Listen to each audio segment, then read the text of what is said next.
This is Still Plays Galaxy of Heroes, and this is Lowish Viable Team. This is going to be a series of videos on how I beat these events with a low gear investment.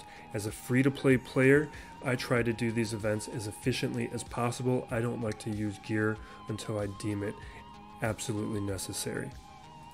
So when we go into this event, I'm going to be breaking down how I beat the event with the gear level that I'm doing. This is only for tier 1. I can't do tier 2 with the gear level of investment that I have. So we're going to jump into the gameplay. I'm going to break down my squad, give you some general tips, show you what the stacks I had at the end of the event were. The majority of the content here is going to be front loaded. The rest of the video will just be gameplay of the event that you can stick around with and you watch if you'd like. So the squad that I use for this event has no relics. It's 2 gear 12, 2 gear 11, 1 gear 10, 1 Zeta. The Django Zeta you see there is a leadership Zeta. Doesn't come into play this event. So here are the big tips I have for the event. Obviously, you want to use the event ability as much as possible to get as many stacks of many disintegrations as possible. So you're going to be targeting everyone, weakening them as much as possible, getting them down to yellow or red, then using the event ability to go for the kill and get that stack of many disintegrations. But the big thing to keep in mind is when you target that character for the kill, it's better to target somebody else. Otherwise, there could be an assist from one of the bounty hunters that will take your kill and prevent the stack.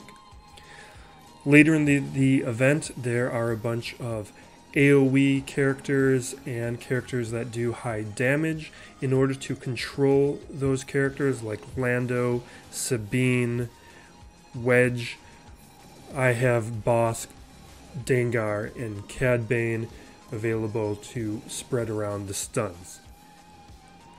I want to control that damage as much as possible. In one playthrough, Cad Bane was taken out, but that was pretty low risk. Next big thing to remember is that Boba and Django can ignore the taunts, which lets them to target whoever they want.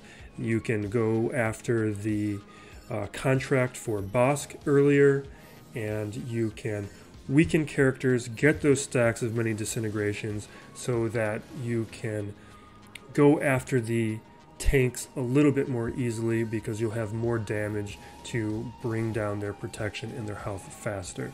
Last thing to remember is that the Scarif Rebel Pathfinder dies twice.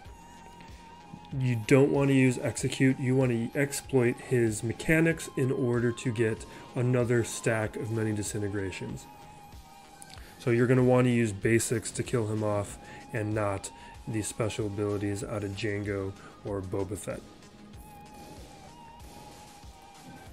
So by the end of the event, if you'll see if you skip ahead, is that Django Fett only had 11 stacks, Boba, Dengar, and Cad all had 7 stacks, Bosk just 3. I was trying to spread around those stacks as much as possible, just so that they could all be doing damage. If you just stack the disintegrations on 1 or 2 characters, then you'll have the other characters not being able to contribute as much, or you have a little bit more risk at the end of the event if one of those characters were to be taken out. So this video is just looking at tier 1. Tier 2 I can't do yet, but I'll be putting out a video with that event when I'm able to beat it. So this has been Still Plays Galaxy of Heroes. Like and subscribe down below. Let me know what you think of the content. I'm just beginning this process. I've got a lot of ideas. A lot more of these kinds of videos are going to be coming out. I've already got one ready on the Ewok event. I'm just waiting for that event to come back around before I release it. And then I'll be looking at a couple others, like the teams I used in Squad Arena and as Grand Arena comes out next week, some videos on Grand Arena tips that I use. So thanks again. This has been Still Plays Galaxy of Heroes. I'll be letting the rest of the video play out.